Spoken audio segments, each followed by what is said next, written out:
Good morning, everyone. Happy Friday. So if we can find our mindful postures, our mindful bodies, rest your hand on your heart or your belly, wherever it's comfortable, and just close your eyes for a moment. And we're going to breathe in,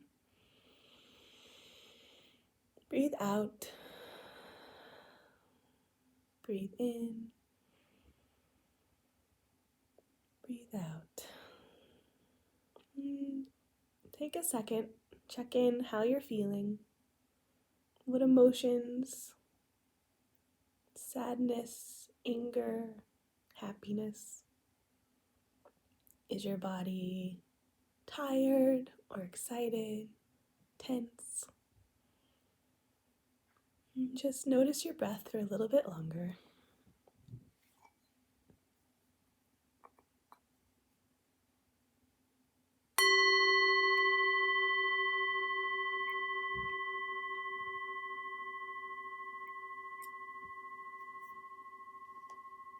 You can open your eyes.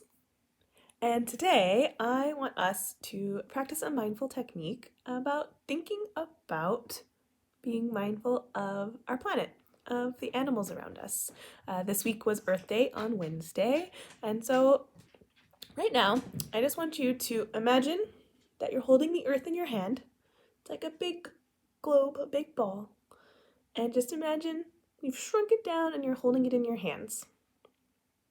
And now I want you to look at our earth, and I want you to practice saying kind things to the earth. So what kind things, if you were holding the earth in your hands, what things would you say to it? Maybe thank you, or I love you, I'm going to treat you so well. Whatever it is, just take a few moments to say loving, kind things to our earth. Okay? And now, if you want, you can give it a big kiss. We're going to say, thank you, Earth. We're going to let it go. And on our Earth, there's humans, there's also animals. Oh, excuse me. So there's also many animals that we have to care for, and some sometimes get a bad rap. So the book we're going to read today is called Shark Lady, and it's about a scientist, a zoologist named Eugenie Clark, who brought the attention of sharks to the world at large. And so we're going to learn a little bit about her story, and about some sharks. So stay tuned. We're going to read the story on the iPad today. Okay? Shark Lady, the true story of how Eugenie Clark became the ocean's most fearless scientist. Written by Jess Keating and illustrations by Marta Alvarez Miguens. It was Saturday, and Eugenie wanted to stay at the aquarium forever. She wanted to smell the damp, salty air and stare at the glittery rainbow of fish. She wanted to keep watching her favorite animals, the sharks. Eugenie pretended she was walking on the bottom of the sea. What would it be like to swim with the sharks? To breathe underwater with gills of her own? More than anything, she wanted to find out. When the summer came, Eugenie's mother took her to swim at the beach in Atlantic City. Stuffing sticky gum into her ears to keep the water out, Eugenie dove. Down, down, down. The salt stung her eyes, but she didn't want to miss a single fish. Constellations of sea stars speckled the pebble sand. She imagined a silvery fin, standing strong on her back, slicing through the ocean current. To others, sharks were ugly and scary. But Eugenie knew they were beautiful. As she glided through the cool water, she wished everyone could see sharks through her eyes. But the sharks were only in her mind for now. Eugenie decided to learn everything she could about them. So she dove. This time into books. Whale sharks, nurse sharks, tiger sharks, lemon sharks. Eugenie wanted to know about them all. She also joined the Queens County Aquarium Society as its youngest member. Eugenie's notebooks filled with sharks. They swam in her daydreams and on the margins of her pages. At home, Eugenie's mother surprised her with an aquarium of her own. A 15-gallon tank was much too small for sharks, but Eugenie saved her allowance to buy guppies, clownfish, and coral red snails.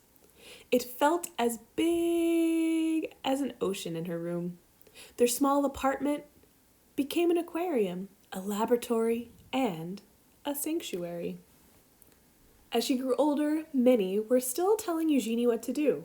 Forget those sharks. Be a secretary. Be a housewife. Eugenie wanted to study zoology, but some of her professors thought women weren't smart enough to be scientists or brave enough to explore the oceans, and they said sharks were mindless monsters. Eugenie knew better. Her dream was as big as a whale shark, so again, Eugenie dove. She plunged into every course she could. Her laboratory became her home. From sunrise to sunset, she studied how fish grow, how they behave, and how they were put together, both inside and out. Despite all of the people who didn't believe in her, Eugenie was becoming one of the smartest students in her field. Even after she earned her degree, many still doubted her. But Eugenie's work was just beginning. Eager to make discoveries of her own, Eugenie finally dove into the open ocean. In the Red Sea, Eugenie collected hundreds of fish, including 3 new species that had not been discovered before: the red sea sand diver, the barred xenia pipefish, and the volcano tripplefin. On a research mission exploring the Palau Islands, Eugenie was diving alone when she encountered her first ever wild shark. She wasn't afraid. Instead, she thought it was beautiful. In Isla Mujeres, she dispelled the myth that sharks must keep moving to stay alive when she swam through dark caves, still and silent, full of resting sharks. Eugenie's daring heart grew bolder with each dive. Soon, they began to call her Shark Lady. Eugenie had proven she was smart enough to be a scientist and brave enough to explore the oceans. As her courage grew, she began to love and understand her beloved sharks more and more. But she never forgot many still believed that sharks were mindless killers. Because of their scary reputation, humans were hunting sharks all over the world. Eugenie knew that sharks were not stupid or mean. She was determined to prove everyone wrong. Eugenie fished through her mind and devised a brilliant experiment.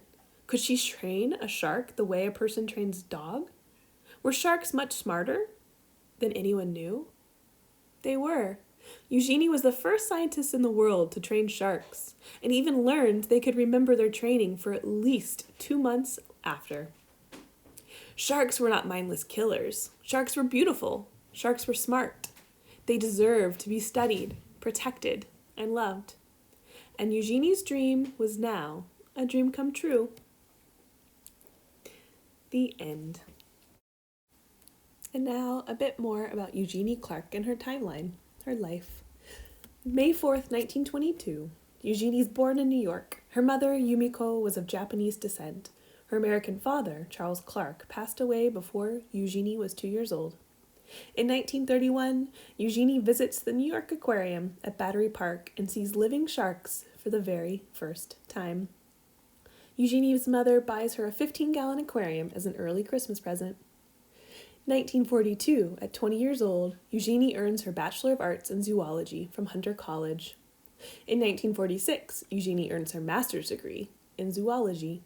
1950, Eugenie becomes Dr. Eugenie Clark, earning her doctorate in zoology and a scholarship to study fish in the Red Sea. 1953, Eugenie publishes her first book, Lady with a Spear. 1959, Eugenie discovers the belted sandfish, a species of fish that can change its sex in as little as 10 seconds.